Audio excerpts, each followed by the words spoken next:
I think if you knew more about it, and if places like university scientists, bodies like the EPA and the Asthma Society, Department of the Environment, got together to produce a plan of some sort to inform people in a not too scientific way, just to bring out the bottom lines, then I think you'd understand that the damage being done outweighs any tradition that you might have.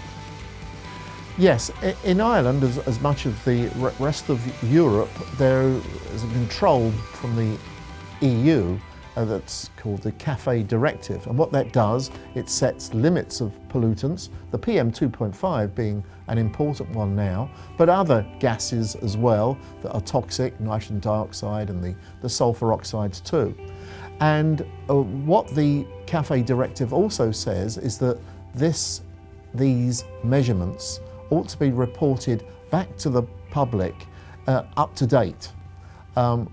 Very often around Europe, that's identified with something called real time.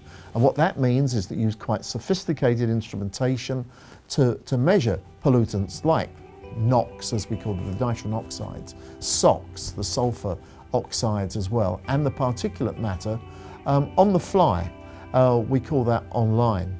They also use other methods though, which are called offline, and what happens there is that a sample is collected and then taken away for analysis in a laboratory, and in much less than real time is presented to the public. Now, a lot of that goes on in Ireland. There is very little real-time measurements that go on in Ireland at all.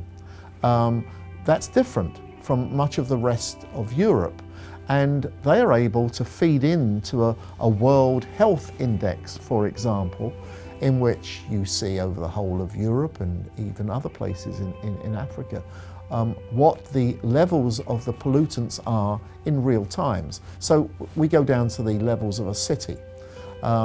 In Europe, there is also a similar air quality index for Europe, and most countries are on it, but Ireland isn't.